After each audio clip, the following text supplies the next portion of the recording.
En cherchant des réponses à des questions existentielles, j'ai entendu beaucoup de vérités spirituelles venant de personnes dont la vie ne reflétait aucunement l'enseignement qu'elles prêchaient par ailleurs. C'est alors que j'ai opté pour la science comme moyen de comprendre la vie. À l'époque, je n'étais pas quelqu'un de spirituel, et bien sûr, en tant qu'étudiant en sciences, on m'avait inculqué les concepts conventionnels, à savoir la biologie darwinienne. On nous avait appris que c'était les gènes qui contrôlaient la vie, que nous étions des automates génétiques ou des machines chimiques et ainsi de suite. J'ai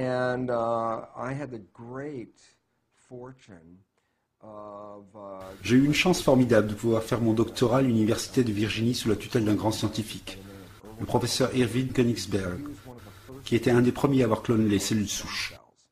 C'est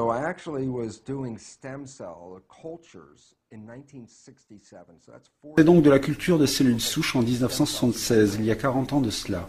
Les gens pensent que la culture de cellules souches est une science toute récente. Non, c'est un domaine qui existe depuis longtemps, mais c'était réservé à des cercles fermés.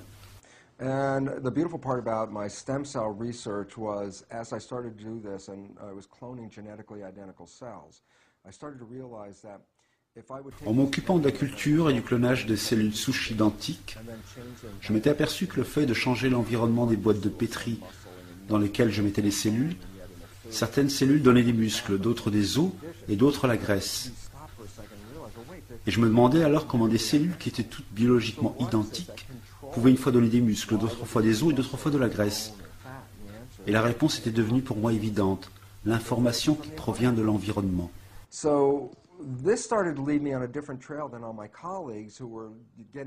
Cette découverte m'a amené sur une piste de recherche différente de celle empruntée par mes collègues qui s'occupaient principalement du développement du projet de séquençage du génome humain. À cette époque, j'avais emprunté un chemin peu fréquenté, puisque j'étudiais l'influence de l'environnement sur l'expression de la cellule, tandis que tout le monde s'occupait de savoir comment les gènes contrôlent les cellules. And yet, my papers were published in very prestigious journals. En tout cas, mes travaux ont été publiés dans divers journaux prestigieux, et les résultats étaient clairs, sans aucune ambiguïté, à savoir que le destin des cellules est contrôlé d'abord et avant tout par l'environnement dans lequel elles se trouvent. Lorsque j'ai publié les résultats de mes études, j'étais personnellement très enthousiaste. Mais je me suis retrouvé en minorité dans ma communauté, car j'avais violé, vous avez bien entendu, violé ce qu'on appelle le dogme central. Le dogme central est le pilier de la biomédecine aujourd'hui. C'est un concept inventé par Francis Crick, qui avec James Watson fut à l'origine de la découverte de la double hélice de la chaîne d'ADN. Ce que dit simplement le dogme central, c'est que, comme vous le savez peut-être, le flux de l'information en biologie va de l'ADN à l'ARN, et jusqu'à la protéine. Et c'est quelque chose qui est établi dans tous les textes traitant de la biologie, même de nos jours. Ce que dit donc le dogme central est que l'information part de l'ADN. And therefore, since your body, which is made out of protein, and the proteins are coded for by the DNA. Et puisque notre corps est fait de protéines qui elles-mêmes sont codées par l'ADN, nous sommes obligés d'admettre, comme le veut le dogme central, que notre sort dans la vie est déterminé par les gènes que nous recevons dès notre conception. Vu sous cet angle, nous ne pouvons qu'être victimes de notre hérédité puisque nous ne choisissons pas nos gènes et nous ne pouvons pas les changer. Et puisque ce sont les gènes qui contrôlent notre vie, nous sommes toujours victimes d'un gène particulier. Voilà donc le message que la science conventionnelle a véhiculé jusqu'ici. Le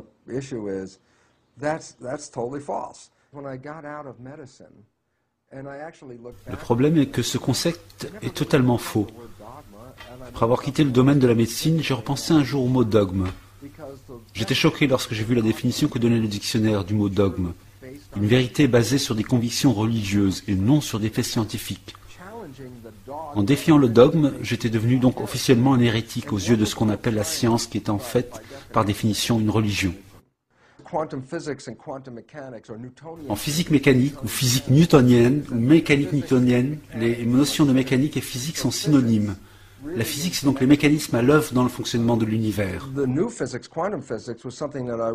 La physique quantique n'était pas quelque chose qui m'intéressait, qui intéressait mes collègues à l'école de médecine, car nous avions tous été élevés dans la physique newtonienne.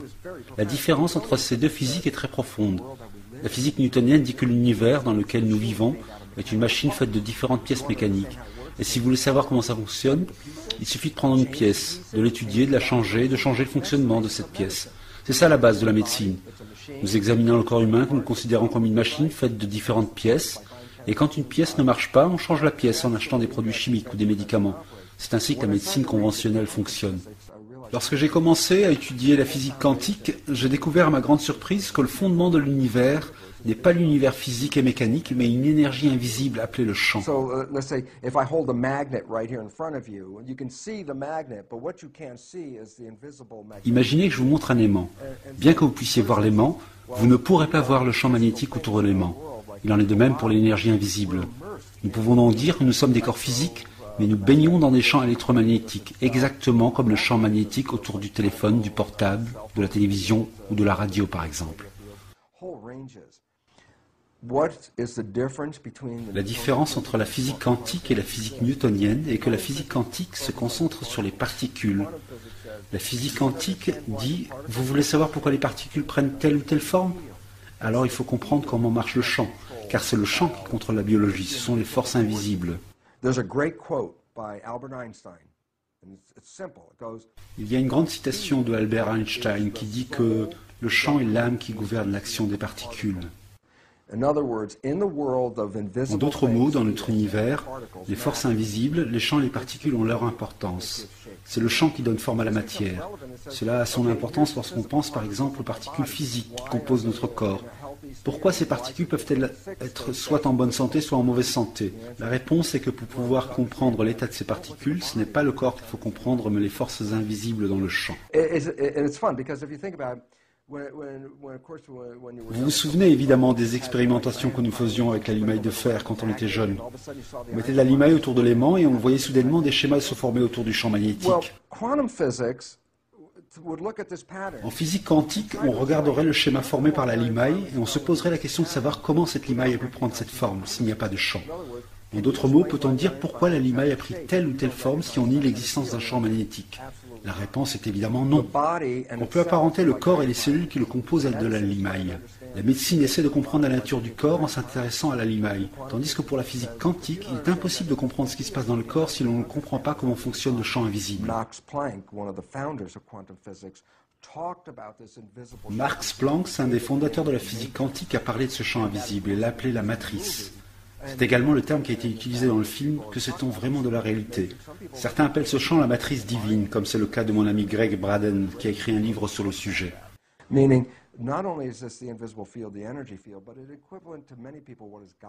En tout cas, qu'on utilise un contexte physique pour parler de ces forces invisibles en termes de champ, ou qu'on utilise un contexte spirituel et on en parle en termes d'esprit, que ce soit l'un ou l'autre, pour la science moderne, il s'agit là de la même chose. Donc la science est en train d'introduire le concept spirituel des forces invisibles dans le monde physique, concept que la physique newtonienne avait laissé de côté. Le problème est que la médecine allopathique est prisonnière de la physique newtonienne. Elle ne prend même pas en considération notre mental lorsqu'elle parle de la guérison. Les étudiants en médecine consacrent à peine 15 minutes dans toute leur carrière universitaire à étudier l'effet placebo. L'effet placebo étant tout simplement la capacité du mental à changer l'état de notre santé.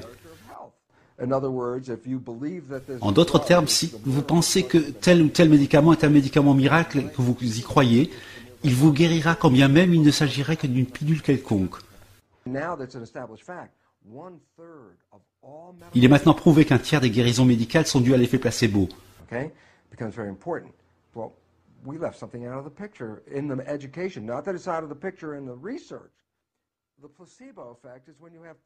Cependant, si le placebo a des effets bénéfiques sur le corps, ce dont on ne parle pas dans les livres ou les masses médias, c'est ce qu'on appelle l'effet nocebo. L'effet nocebo est similaire à l'effet placebo, sauf que les pensées sont cette fois-ci de nature négative.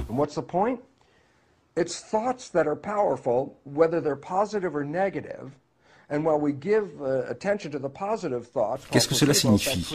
Cela signifie que les pensées, qu'elles soient positives ou négatives, ont beaucoup de pouvoir. Si les pensées positives ont le pouvoir de guérir, ce qu'on ne dit pas, c'est que les pensées négatives ont autant de pouvoir, mais dans le sens inverse.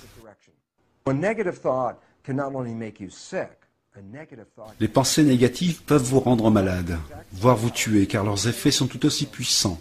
Elles font appel au même mécanisme qui est en œuvre dans les pensées positives.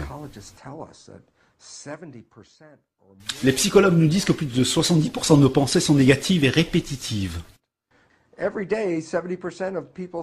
Tous les jours, 70% de nos pensées sont des pensées de nature à nous priver de notre santé et à amoindrir la qualité de notre vie à notre insu.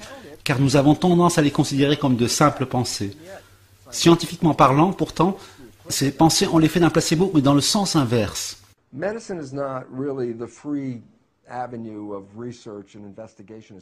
La médecine n'est pas un domaine où règne la liberté de recherche et d'enquête comme on peut le penser. La médecine est contrôlée par l'argent, et c'est malheureusement là que l'industrie pharmaceutique pèse de tout son poids et nous empêche de recourir à une guérison qui ne soit pas à base de médicaments et de produits chimiques. La raison en est simple, les compagnies pharmaceutiques gagnent de l'argent en vendant des produits chimiques et le fait de dire qu'on peut guérir grâce au mental n'est pas dans leur intérêt. Il n'est pas dans l'intérêt de l'industrie pharmaceutique de soutenir la guérison par la libre circulation de l'énergie, par exemple. C'est pour cela que ce sujet n'est jamais abordé en dehors des 15 minutes consacrées aux effets placebo. Et pourtant, cette nouvelle manière de voir la guérison est des plus importantes. À vrai dire, cette nouvelle manière de considérer la guérison n'est pas si nouvelle étant donné qu'elle remonte à plus de 100 ans. Elle est nouvelle parce que nous commençons à nous y intéresser même si les compagnies pharmaceutiques ne veulent pas qu'on s'y intéresse. Le problème avec le pouvoir de la pensée positive est que les gens pensent qu'il suffit d'avoir des pensées positives pour que tout aille bien dans leur vie. C'est d'ailleurs pour cette raison même que le concept de la pensée positive ne jouit pas d'une bonne réputation auprès du public. En effet, entretenir des pensées positives ne suffit pas pour qu'elles se manifestent dans la réalité. Il y a une pièce manquante dans ce raisonnement et sans laquelle la pensée positive reste inopérante. Nous avons un conscient et un subconscient. Dans la vie de tous les jours, entre 95 et 99% de notre biologie est régulée par notre subconscient. Donc, pendant que nous entretenons de merveilleuses pensées dans notre tête, nous oublions que c'est notre subconscient qui mène la danse. La manière dont nous sommes programmés est une source de problèmes auxquels la plupart des gens doivent faire face. Ces programmes peuvent limiter nos capacités, nous priver de notre pouvoir, et c'est ce qu'ils font d'ailleurs. Positive thinking is a creative thought that comes from the conscious mind. Okay, so I sit here and I'm going to have all these wonderful thoughts. I'm going to close my eyes and visualize all these wonderful things. Now stop and go back. La pensée positive est une pensée créatrice qui vient de votre conscient. Vous pouvez entretenir des idées merveilleuses, fermer les yeux et visualiser de belles choses. Mais pensez un instant au mécanisme en jeu. Vous faites appel à un processeur minuscule qu'on appelle le conscient. Et vous le mettez en concurrence avec des programmes venant de votre subconscient. Vous dites par exemple que vous êtes en bonne santé, que vous avez une bonne relation intime. Mais en même temps, vous avez en vous des programmes qui vous disent que votre santé n'est pas aussi bonne que vous le pensez, ou vous n'êtes pas assez bon pour créer une bonne relation intime. Que se passe-t-il dans ce cas? Vous mettez en balance vos pensées positives et vos programmes, et pendant que vous essayez d'entretenir des pensées positives dans votre tête, 95% du reste de vos activités sont contrôlées par le subconscient, par un autre système de croyances. Faites le calcul et dites-moi si les pensées positives peuvent être si puissantes.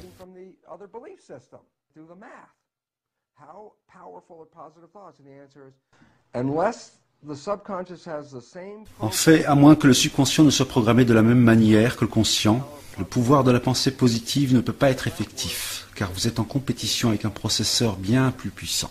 Nous ne voyons pas le subconscient lorsqu'il rentre en action. Le subconscient a en lui des programmes que nous avons acquis auprès d'autres personnes au fur et à mesure de notre développement.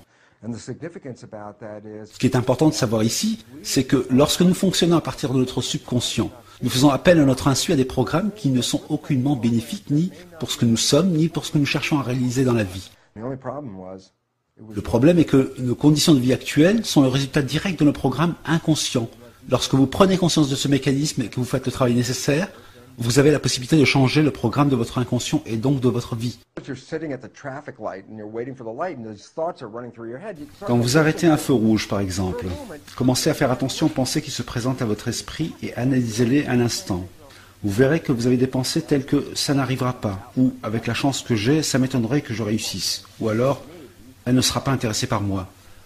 Commencez à prendre conscience du fait que ces pensées qui influent sur votre biologie sont des pensées en libre circulation et qu'elles s'écoulent de votre inconscient comme l'eau s'écoule d'un robinet. Prenez également conscience que ces pensées forment vos véritables croyances. Et la première des choses à faire si vous voulez regagner le contrôle de votre vie, c'est d'écouter ces pensées-là. Vous vous rendez compte alors pourquoi, étant donné vos pensées, votre vie n'est pas aussi belle que vous le vouliez. C'est dans votre subconscient qui est au volant de votre vie jusqu'à ce que vous assumiez la responsabilité de prendre le siège du conducteur, de vous mettre au volant de votre véhicule et de le conduire vous-même. Dès que vous commencez à faire ça, vous acquérez le pouvoir. Les champs d'énergie sont aussi faits de nos pensées. Peut-on accéder à ces champs d'énergie, vous me dites? En réalité, si vous réussissez à accéder à vos pensées, vous avez déjà accès à ces champs d'énergie, car vos pensées ne sont pas quelque chose de matériel, de mécanique. Les pensées sont des champs d'énergie. Lorsque vous prenez conscience que vos pensées sont importantes et que vous commenciez à les écouter, vous pouvez dès lors vous dire « Attends, moi je ne veux pas de cette pensée-là, j'en veux une différente ». Et c'est alors votre conscient qui intervient pour prendre le volant au lieu de laisser le subconscient le faire à votre place. La plupart des gens ont le sentiment que leur conscient ressemble à un passager arrière qui regarde déraper la voiture et hurle pour se faire entendre du conducteur alors que celui-ci ne fait même pas attention.